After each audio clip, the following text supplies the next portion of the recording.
Before the Louisiana Purchase in 1803, European immigrants did not stretch far beyond the eastern seaboard, choosing to remain close to their supply lines. When President Thomas Jefferson nearly doubled the size of our young nation in the $15 million deal with France, the 800,000 square miles would eventually include all or part of 14 states. The next year, in 1804, Jefferson sent an expedition led by Meriwether Lewis and William Clark to explore this large new territory west of the Mississippi River.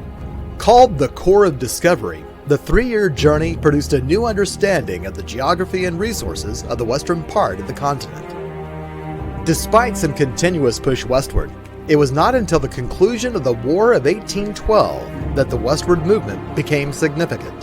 By 1830, the Old Northwest and Old Southwest, which were scarcely populated before the war, began to be settled. And before long, the states of Illinois, Indiana, Missouri, Alabama, and Mississippi were admitted to the Union. At the same time, the idea of manifest destiny, a phrase coined by a newspaperman, was beginning to take shape. This concept envisioned the United States expanding across the entire continent. Soon, Americans began to buy into the inevitability of settling unexplored western frontiers, first moving into places such as current-day Michigan, Arkansas, Wisconsin, and Ohio. In the 1840s and 50s, the nation expanded quickly, and in the span of just 5 years, the United States increased its size by a third. During this time, the country annexed Texas, negotiated with Britain for half of the Oregon country, and acquired more land in the Mexican-American War, which would become the states of California, Nevada, Utah, parts of Arizona, Colorado, New Mexico, and Wyoming. People then began to move in great numbers to the west, the California Gold Rush, the construction of railroads, the Mormons' long pilgrimage to Utah, and the blazing of the Santa Fe, California, and Oregon trails all contributed to the expansion. More gold and silver discoveries drew prospectors and settlers into Colorado, Nevada, Idaho, Oregon, and Montana, but the most rapid migration occurred after the Civil War. One factor encouraging settlers to move west was the Homestead Act, passed in 1862, which allowed settlers to claim 160 acres of land for free. After filing for an application, the homesteader was required to improve the land, and after 5 years could apply for the deed. Another important factor was the completion of the first transcontinental railroad in 1869. After 6 years of hard labor, the tracks were connected between Iowa and California, linking the existing Eastern Railroad network from the Atlantic to the Pacific coasts for the first time. Though these changes were very exciting for settlers heading west, seeking land and opportunity, it had serious consequences for our Native Americans. Westward expansion meant the occupation and annexation of their homelands, and dramatic changes to their traditions and lifestyles. Through numerous treaties, some honored, some broken, along with frequent Indian wars, the government in the end took over the vast majority of native lands, forcing our nation's first peoples to reservations. By 1870, only portions of the Great Plains could truly be called unsettled, and most of the buffalo for which the Indians depended on had been hunted almost to extinction. For most of the next 2 decades, the plains became the fabled open range, home to cowboys and their grazing cattle. However, by the late 1880s, yet more settlers moved in and fenced the Great Plains into family farms. The continued settlement, along with the wild rush of pioneers into Oklahoma Indian Territory, constituted the last chapter of westward movement. By the early 1890s, the frontier had ceased to exist within the continental states. However, the history lives on in the hundreds of fascinating tales of westward expansion, the trials and tribulations of tens of thousands of people who braved the frontier, the Native Americans who suffered through manifest destiny, and the biographies, notes, and memoirs of hundreds of interesting characters who lived during these adventurous times. Start your journey here on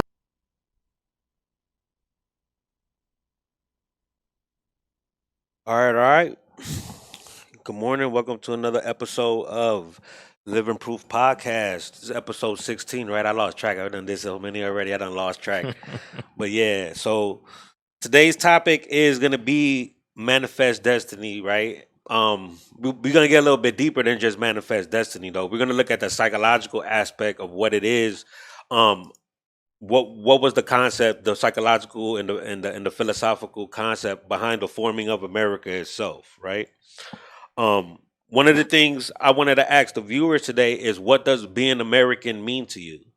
This is a conversation I was having with Paul on my way to the studio today, right? And we were having a lot of fun with this conversation because it was like, what does it mean to be an American, right? Like, other than the fact that um we were born here, the majority of us that were born here on this land, right? So that qualify as an American. But what ideologies, what values do you share with other people that qualifies you as American, right? For a long time it was the flag, right? Until we understood that a lot of the lyrics um that was associated with the Star Spangled Banner were racist in content, right? So now that flag is no longer a unifying symbol, right? Um, for a long time, it was our military, right? And then, we realized that we were sending our bravest children, right, to go fight wars of aggression. And, that wasn't a unifying factor no more. It became a more of a divide and conquer, right? So then it was the one nation under God concept, right? But majority of people don't even believe in the concept of a God or whatever God that it is that um America was under, right? Um so we look at each one of these things, right? And all these things that would classify us as an American, that would put us in this unifying ideology, and we realize that most of us are really just millions of individuals, and we all have a different idea of what it is to be an American. So in the chat, I want to hear some of y'all answers, and then we're gonna really get down. We're gonna get real deep down into why America was even founded um, in the first place. So, first article we're gonna get into is we're gonna look at the esoteric and the philosophical aspect behind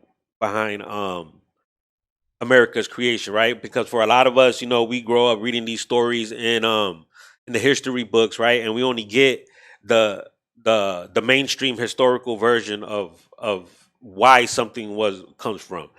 I'm into metaphysics. I'm into esoteric. So I'm going to give you an esoteric understanding of why America was created. I'm going to put the sources for this information in the chat. So if you want to research some of these things for yourself, right? You'll be able to go research and learn and understand these things for yourself. Because at the end of the day, I'm not trying to change your mind about what you already believe. I'm just going to show you that there's an alternative viewpoint. Um, Let me get over here, get my cues up. All right, you can cue me up over here. So this is a lot of information on these two articles that I'm about to read today, but we're gonna try to get through it. And if you got any questions, just type them up in the chat, and then Paul relayed them to me. So this particular article is an esoteric understanding of what manifest destiny was, right? Um, so I'm going to begin reading here. More and more information is coming to light about the origins and special purpose of the USA, and it's not a pretty picture. This information originates from non Christian as well as Christian sources. Let's first consider information from non Christian historians. So here he provides see if I can get this link here so I can share it. Right? I'll share it after I read. Okay. Into this volume has been compressed the quintessence of colossal learning. It is a living human document pulsating with the mental and spiritual vibrations of a profound thinker who takes knowledge for his province and reduces whole libraries to a single tome. Right. So the person that's writing this book, they're praising this person that's writing this book. So before I source somebody as a source, I'm showing you that they hold these people in high esteem, right? When it comes to being a historian, being a museum curator, these are the people that we get our information from the past, right? Right. So this first quote right here is from author Manly P. Hall, right? And in his book, Secret Destiny of America, right? He quotes, "Not only were many founders of the United States government Masons, but they received aid from a secret and august body in Europe, which helped them to establish this country for a peculiar and particular purpose known only to the initiated few." Okay? I'm going to continue on. This book tells the fascinating story of how the American continent, described by Lord Bacon, or his name was Francis Bacon. Bacon was an English political leader and Gnostic during the Elizabeth era. He wrote a book called The New Atlantis. And the New Atlantis seems to have been set apart for the great experiment of enlightened self-government long before the founding fathers envisioned the rise of the American Republic. Drawing upon often neglected fragments of history, evidence is presented which indicates that the seeds of democracy were planted 1,000 years before the beginning of the Christian era, suggesting that America is not merely a political and industrial entity, but an assignment of destiny, right? So what does this mean, right? It means that the whole idea for America is something that pre-existed even the Bible, right? A lot of us think that, grew up under the misconception that Columbus founded this land, right? And this land was already here. People were already here thousands of years before Columbus, okay? There were civilizations here. There was a lot of things going on here in America. And a lot of the ancient texts talk about what was going on here. But the way they describe that was always often in words of allegories and like poems and stuff. So when we look at stories like Homer and the Odyssey and things like that, where these sailors and these adventurers are going to these far lands and these wild lands, they're really talking about the American continent, right? They're talking about South America, North America, the Caribbean, right? These enchanted peoples that they would see was our ancestors. You know what I'm saying? We're going to get into it, though. Let me continue. More than 3,000 years ago, the great classical philosophers conceived of an Aristotelian polity, a tripartite balance of democracy, republicanism, and an oligarchy, as an ideal pattern of government. The principles they elucidated have been nurtured through the centuries by certain secret societies in order to create the background of common knowledge necessary to eventually establish such a civilization in North America. The Roman Stoic philosopher Seneca was aware of this plan and made a prophecy of America. This is in Latin, so I can't read Latin and I can't translate Latin, so for me to read it, it would be irrelevant. But the basis behind this is that the idea is that this whole idea of government as we know it now, right? Tripartite means a government broken into three branches, which is exactly what our government is, right? It's broken into three branches, right? Three branches of legislation. You got executive, right? And you got your judicial, right? And this is something that was agreed as the most effective form of government back in ancient Greece, ancient Egypt, right? Let me continue on. The English program for establishing permanent settlements along the Atlantic coast was under the direction of Sir Francis Bacon, who was the head of the European Rosicrucian mystics of his day. Those men made sure that the American colonists were thoroughly indoctrinated with the principles of religious tolerance, political democracy, and republicanism, social equality, and capitalism. Many members of the Rosicrucians and other secret societies immigrated to America and established their organization in what they considered the New Atlantis. Their occult ideas were incorporated into the designs of the Great Seal, the flag, and other American symbols, and their societies still exist and are active today, right? Again, Manly P. Hall quotes, "The American nation desperately needs this vision of its own purpose.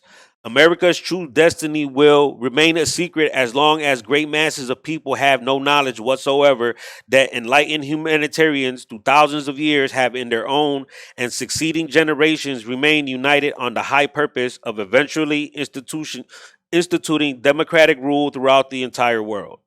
It is necessary to know that it was anciently planned that leadership will fall to America, to a nation to be established on the northern continent of the Western Hemisphere.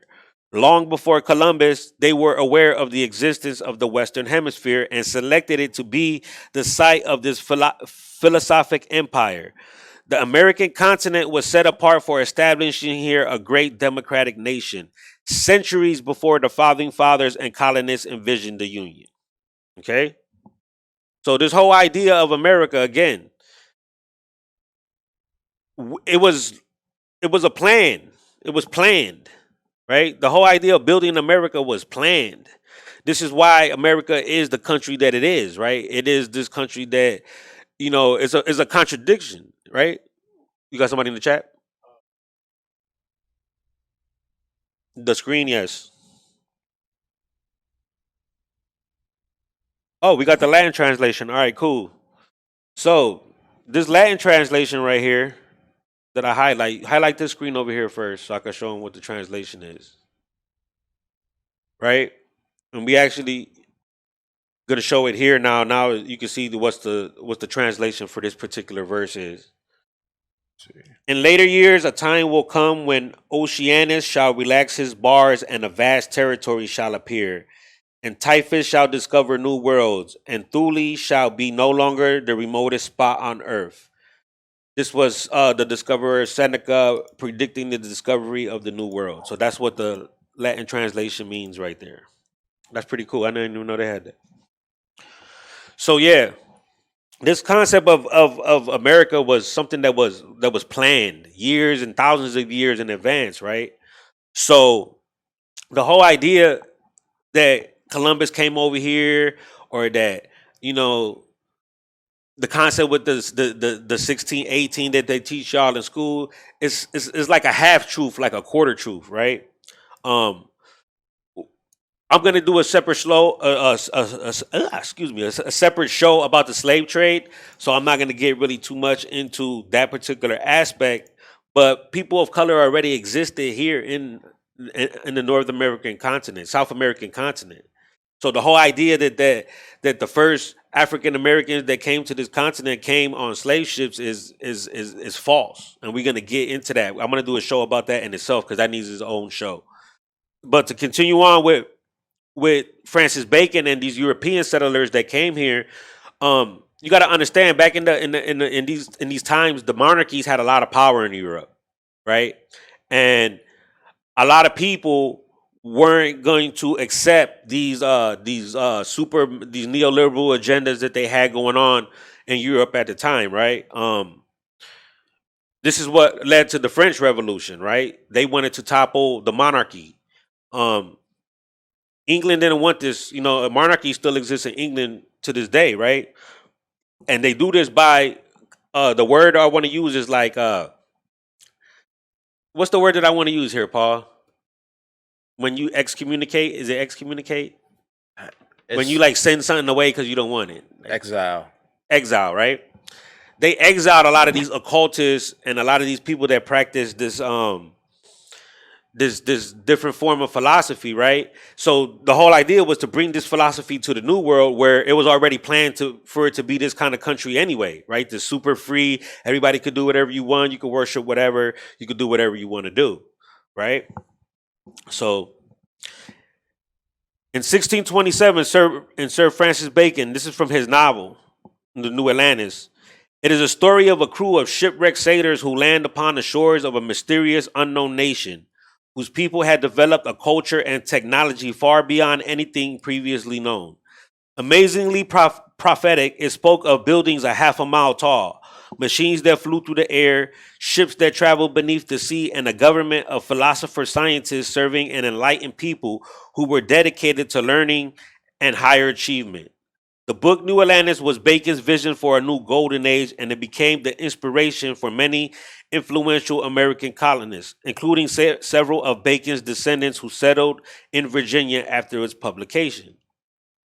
So in this book, The New Atlantis, right, Francis Bacon was giving the idea of the modern world, right? He was giving you the idea of modern America in the 1600s. He was talking about airplanes, submarines, skyscrapers, right?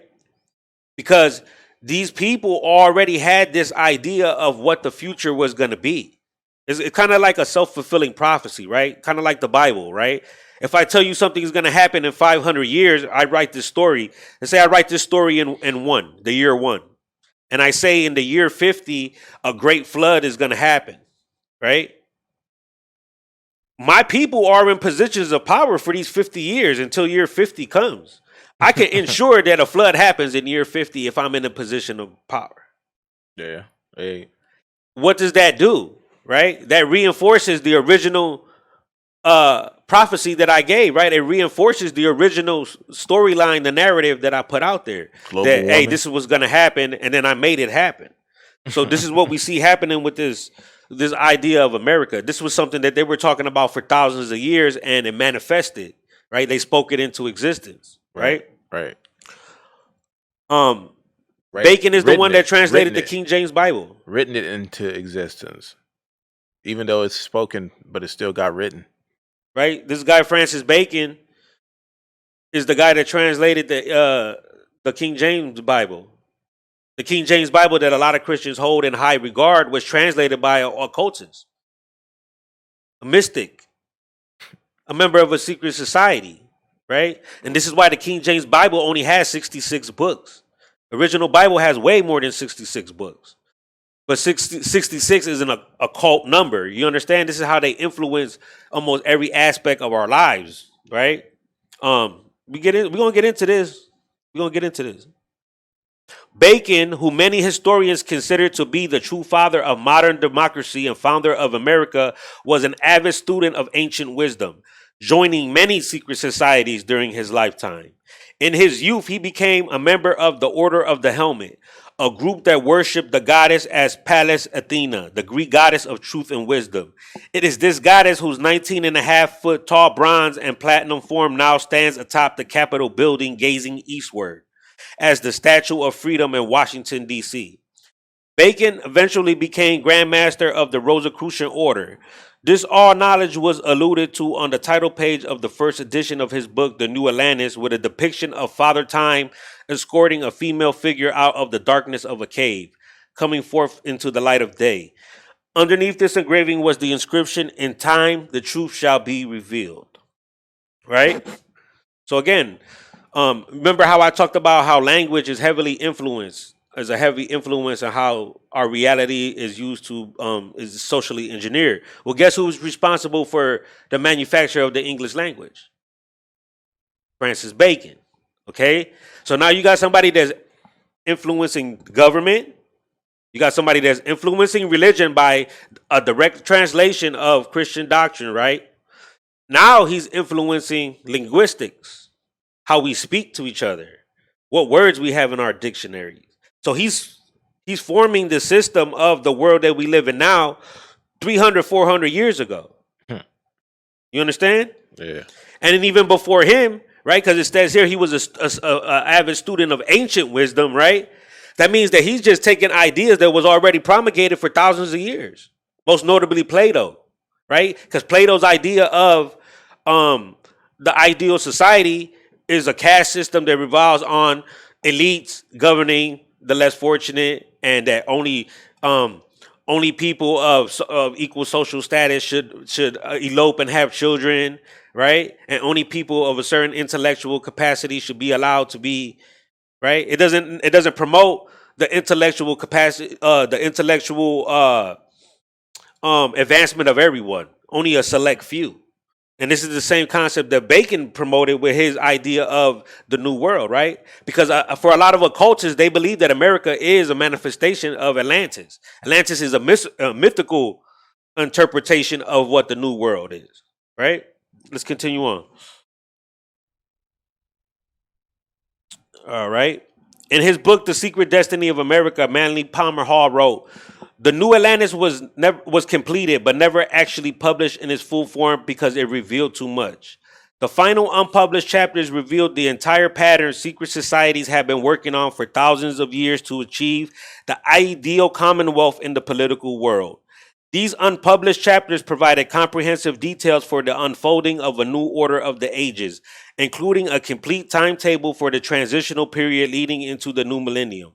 They were thought to have revealed a long-range great plan to restore society to a condition of resonant harmony like the first time of the ancient Egyptians, when the twin worlds of heaven and earth were intermingled.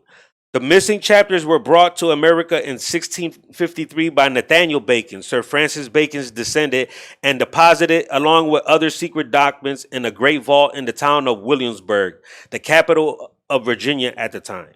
Okay? So the idea is that Francis Bacon only published a certain aspect of the book, right? He published this book, New Atlantis, right? But he published it with a lot of the secret keys and the coding, right, that they were using to socially engineer history to this result, To the goal, right? right? So who had access to this information? Only people who, well, now it's people who sought after it, but okay, let's see who had it. So check this out. Colin Dyer writes, "Thomas Jefferson was the last to examine the contents of this vault, and it is believed that the entire cache of priceless documents were removed and eventually placed in a secret location either at the University of Virginia, which Jefferson founded, or at the new Capitol in Washington, D.C. Many historians believe this cache of documents to be among the world's most important ancient treasures. Bacon's supreme position as both Freemasonry and Rosicrucianism put him in charge of the most sacred manuscripts then held by major secret societies," right?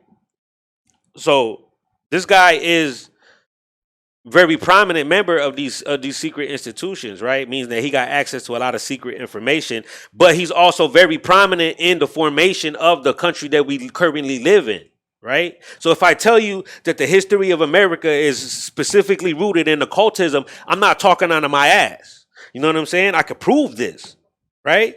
So everybody sitting here arguing about Republican and Democrats and all this bullshit, you really need to pick up a book and really need to get down and deep and really get an understanding of what's going on here. Because this is not a political war that you're fighting here.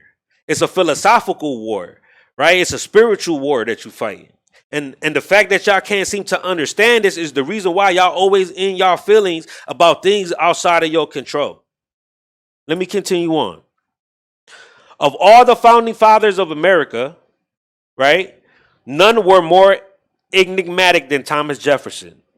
His membership in secret societies has never been proven, yet his understanding of the most important tenets of Rosicrucianism was evident in all of his major endeavors.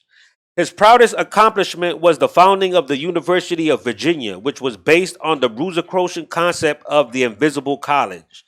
This was a concept also championed by Bacon, who Jefferson revered, where students were given the opportunity to learn without the burden of theological restraint. He also utilized the harmonic architecture of Freemasonry in all his designs. One of Jefferson's most cherished designs was the circle within the square. Both the combination of a dome or rotunda set within a square as is found in his famous home of Monticello, or a dome set within a rectangle, as is incorporated in the Capitol building, were known to Freemasons to symbolize the union of heaven and earth. This architectural design was more than just visual aesthetics to Freemasons. They believed that if they created physical structures that mimicked the harmonic golden ratio found in nature, the forces of nature would manifest through them, right? So this is deep, right? This is sacred geometry. This is This is the concept of, building mathematics into the very concept of our reality, right? This is what they're doing here, right? So let me switch to this article now over here. I got to switch to this other screen over here, Paul.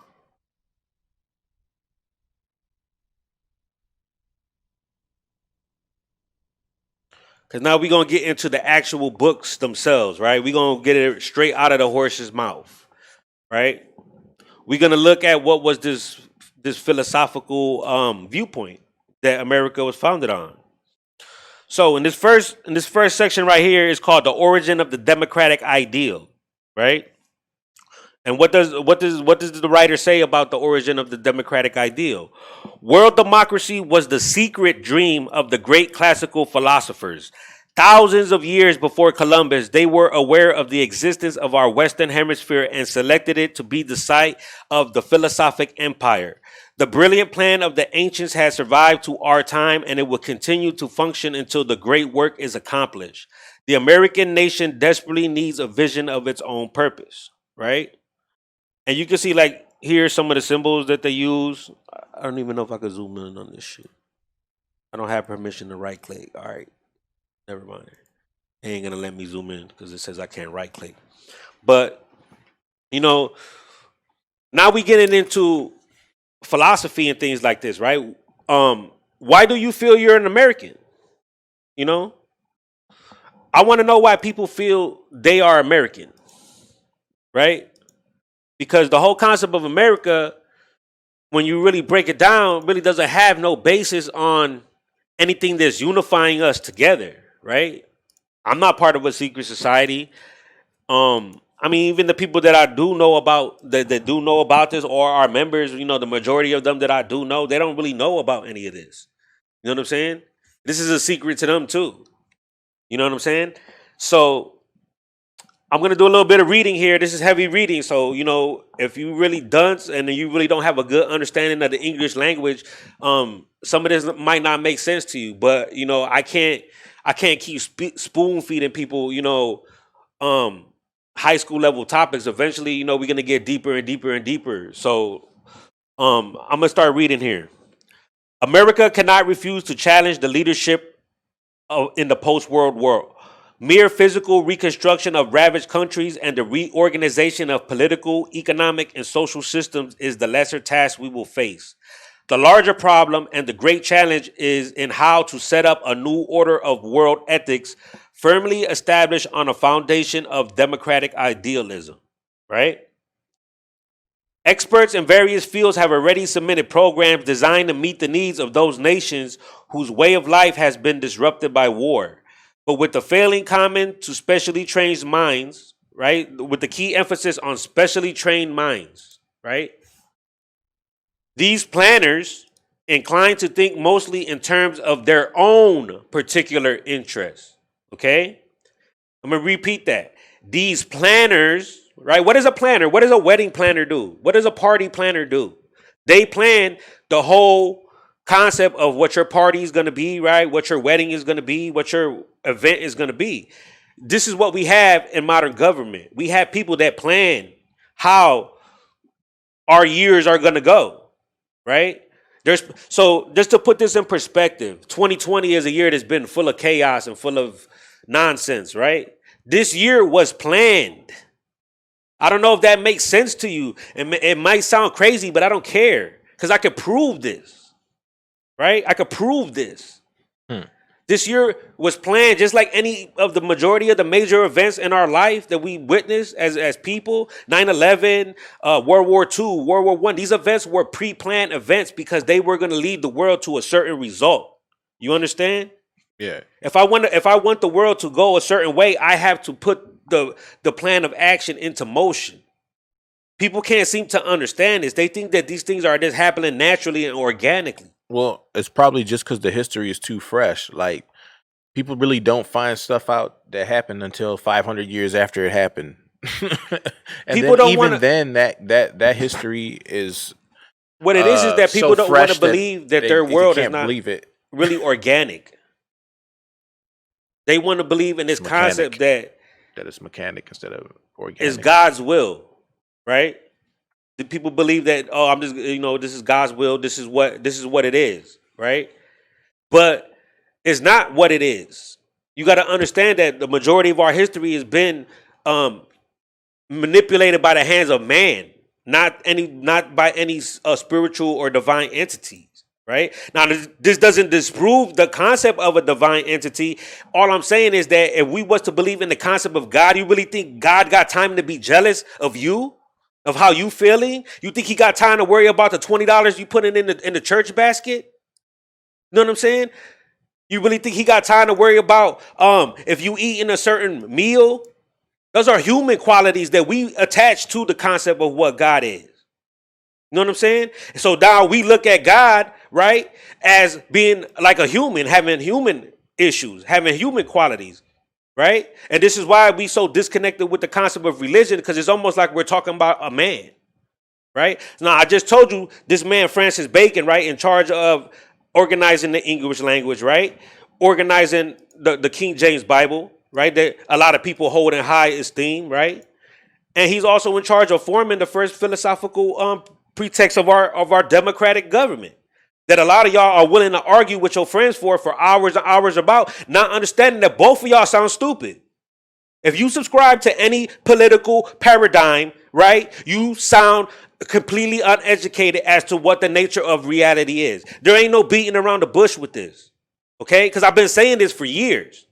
Okay, if you was really educated, right, and you really was concerned about making America a better country, you would be promoting the existence of numerous parties, third party, fourth party, fifth party, sixth party. The qualities of making something better. You know what I'm saying? Voting for the lesser evil is an act of cowardice. That's what it is. It's saying, well, I don't like this guy, so I'm just going to vote for this guy because he's not as bad as this guy. Well, you're a coward because you're not addressing the issue. You just voting for the lesser of two evils, right? And again, most of these politicians are puppets anyway, right? Because they work and they part of these organizations that are finessing you and planning your future. So if you want to subscribe to this, by all means, do you. But I can guarantee you that no matter who's the president in the future, things are going to get progressively worse until y'all wake up. That's all there is to it. The national debt is going to continue to climb. It doesn't matter who's president because the government doesn't control our economy. I explained this to you in the Federal Reserve show. So if you still think that the Federal Reserve is part of the government, you highly mistaken. It's that simple. Let me continue on. It is not an easy task to unite the efforts of the human race toward the accomplishment of any common good.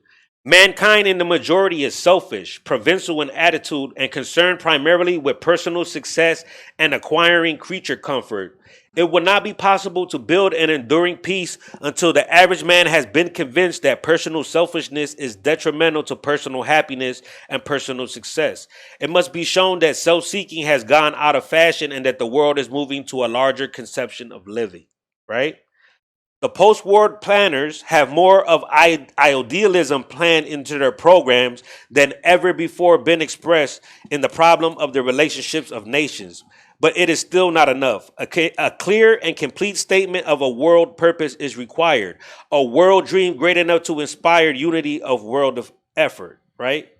So the whole thing with these people is they promoting this one world concept of government, right? This concept of, they want people, the whole concept of individualism and people acquiring wealth. They don't really want that unless it's accommodating them, the people in power. They don't want you acquiring wealth. They're all for acquiring wealth. They don't want you acquiring wealth. They want you going to work. That's what the education is built to create workers. It's not built to create entrepreneurs. It's not built to create bosses. It's built to create workers. Okay? Go ahead, you can switch me back to the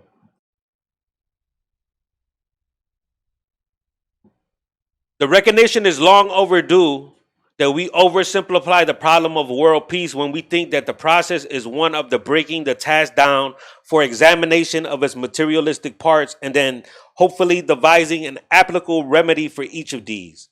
The physical conditions of human existence are not the whole of the human problem. We could adjust all material considerations to the point of supremest equity and yet accomplish virtually nothing solutional. So this is deep what he's saying here, right? He's saying that we can make it to where everybody in the world got the same amount of money and everybody's equal. But it's not going to fix the problem, right? And give us world peace because some people are just greedy in their heart anyway. They evil in their heart anyway. You know what I'm saying? Some people hate you anyway. It's not even the fact about money. People are just evil. Some people are just evil, right? And that's deep, right? Because maybe I'll do a show. What is evil? What is the origin of evil, right? The greatest of known problems is the human problem. And not until all embracing examination is made into every phase of human needs can there be an adequate reconstruction policy for a post-world world. That man is physical is obvious, but he is also mental and emotional. He is spiritual and he has a soul. These latter factors are not so obvious. What to do about them is not so easy, for they are difficult to understand and even more difficult to classify and reduce to a working pattern. We as builders of a civilization will have to learn that only when equal consideration is given to each of these elements of man's nature will we arrive at the solutions for the disasters into which men and nations precipitate themselves. So what is he saying here, right? This is deep what he's saying. He's saying that we are going to examine all aspects of man. So while the majority of y'all only talk about the physical, right? The majority of conversations people have, they talk about the physical world. I got to go to work. I got to pay this. I got to do this. Those are physical world. That's third dimensional shit, right? When we talking about spiritual and your morals, you talking about fourth dimensional, fifth dimensional aspects. The right? part that they make everyone forget about. Oh, that doesn't exist. And while we forgetting about it, those are the number one aspects of our life that they're focusing on. And not even necessarily forget about, but programming out of existence. Exactly. That's what the term government is, right? To control, steer the mind, right? And that's exactly what they're doing. Let me continue on. Our post-war reconstructors, if not by our selection, at least with our consent. That's important. He says, so even if we don't pick them ourselves, right? They got our go-ahead to do what they're doing. And this is somebody that's in a secret society, okay? He's telling you from the inside out what's the philosophic aspect that they do. From the inside out, okay? The great, where I'm at, I lost my spot. Are not outstandingly qualified for this broader task. Few indeed are the statesmen and politicians who have any conception of man as a spiritual being. Okay? Let me repeat this. Few indeed are the statesmen and politicians who have any conception of a man as a spiritual being, right? So that means that they look at you like you almost like a robot, right? Like you just a vote, you basically just a ballot for them, right? They don't really care about your feelings. And they're expressing this here by not recognizing you as a spiritual being, right? That means your spiritual wellness is not in their best interest, right? And as for military leaders, they are primarily disciplinarians, invaluable in times of war, but not at all emotionally geared to the problems of individualistic peacetime character, right? So they're telling you that military generals and idea of military police forces, right, is not conducive to a good and effective police force, right? Because that's what peacetime, police force is considered. A peace officer, officer of the peace, right? So taking a military mindset into a job that requires a peaceful mindset is a contradiction. This is why you see police brutality. This is why you see people getting shot, because the mindset installed into them is military, which is a contradiction to what a peace officer is supposed to be. Civil. Again, by design. Right? Let me continue on. And world planners recruited from among our industrial leaders, it must be admitted, are not generally informed on the workings of the human psyche. Those who have made the study of human conduct their life work, the sociologists, have little scientific knowledge of the hidden springs that animate the very conduct into this amazing diversity of manifestations. And if a word is said to be for bringing in the clergy, it might be that the theologian planner who will be truly useful will be one who acquires at least some knowledge of the science of biology, right? All aspects, right? Religious, controlled. Government, controlled. Your food, controlled. Education, controlled. Now, the good news in all of this is that you don't have to keep subscribing to this bullshit, right? You can simply turn your news off, right? And do some of your own independent research, right? And you can use their tools to do it, right? Because the internet kind of backfired on what the elite were trying to accomplish with this, right? They never really anticipated people looking for this information. This is why they keep this information in these really page 36 of the Google search, right? You're not gonna find this on the first page of Google when you're searching it, right? So let's go back a little bit here, right? Our world is ruled by inflexible laws which control not only the motions of the heavenly bodies, but the consequences of human conduct. These universal motions, interpreted politically, are impelling human society out of a state of autocracy and tyranny to democracy and freedom. This motion is inevitable.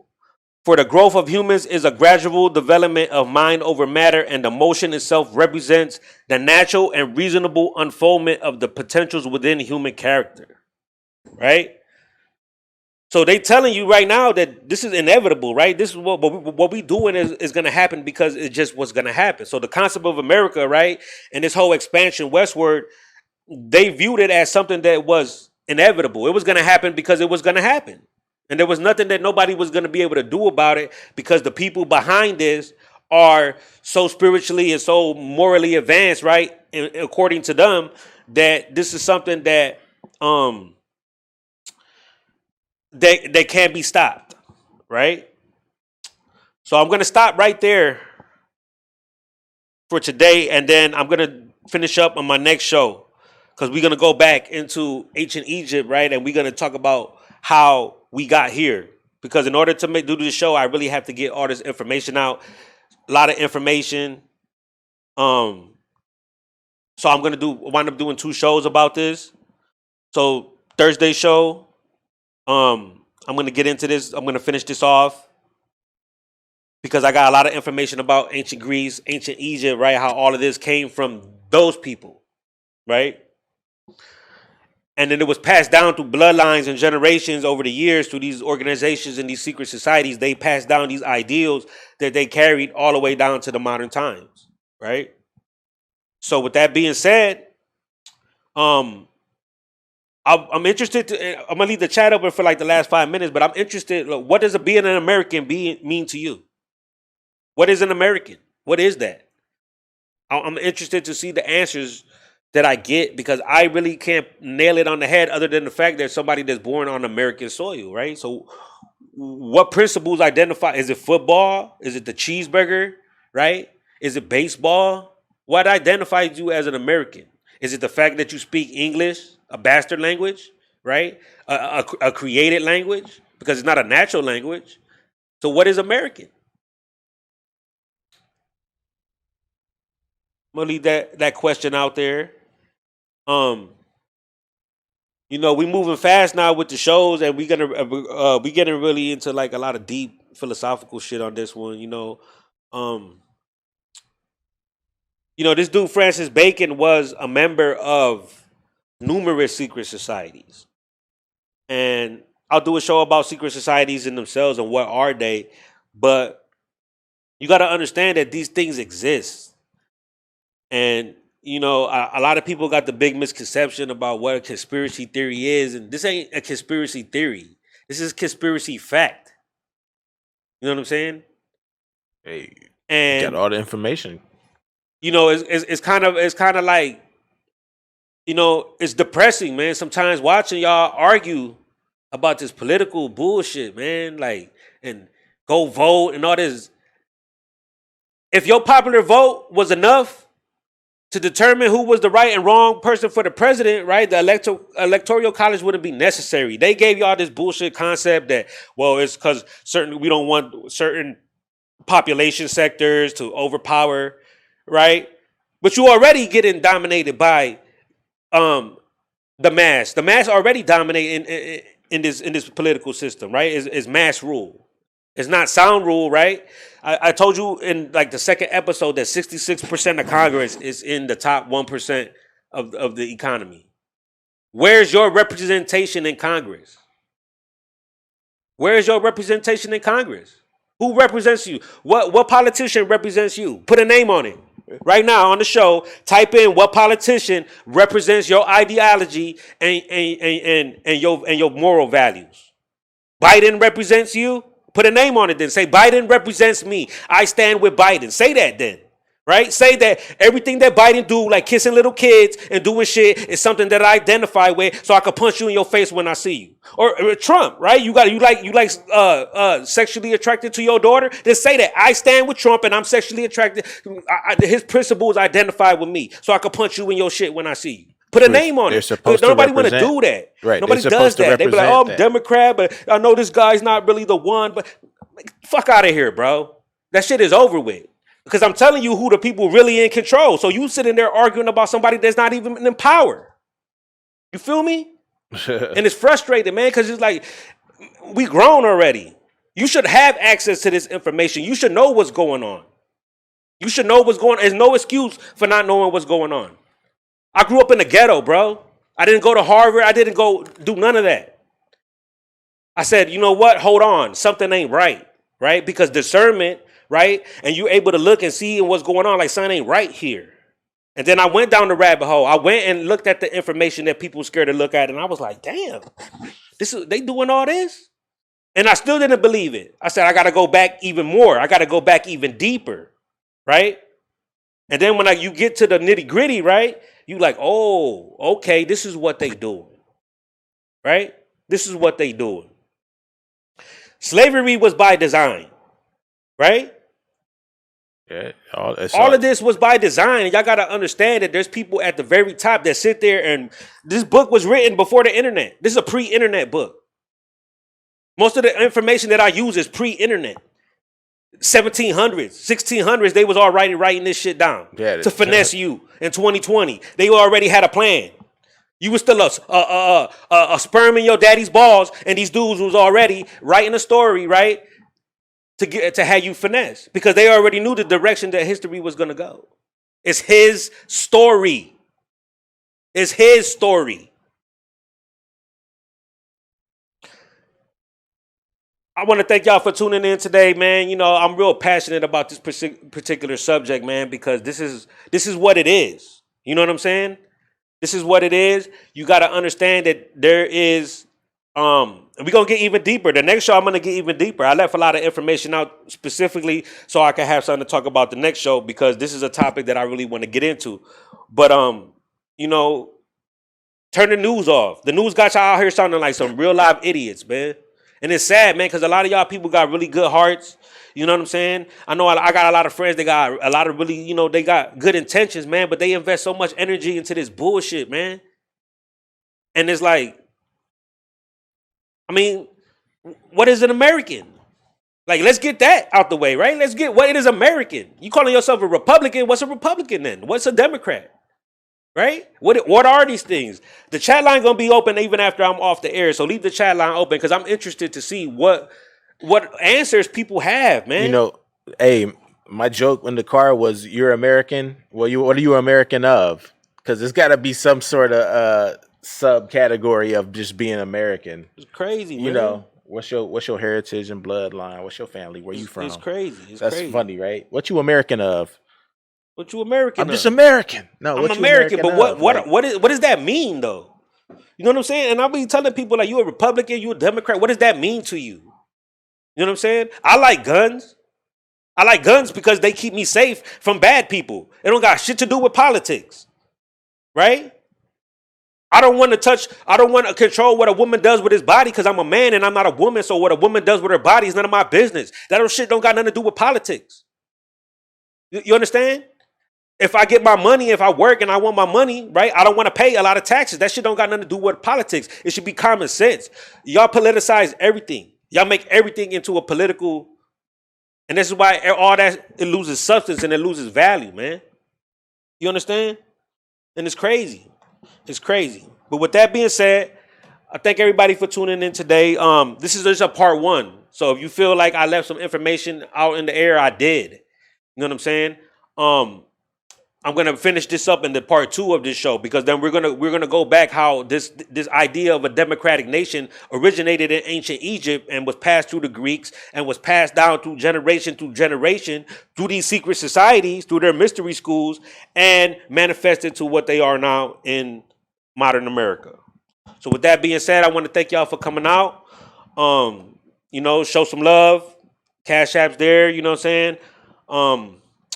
I think I got about 2 more episodes left for the month of September, or 1. And then we're going to get into October. October is going to get real. It's going to get really real in October. It's going to get, we're going to touch on some real heavy topics. So, I want to thank y'all all for the continued support. And anybody that's interested in coming on the show, make sure y'all reach out to me so I could get y'all on the show so we could talk about what you like to talk about. So with that being said, enjoy y'all Sunday, and thank you. Peace out.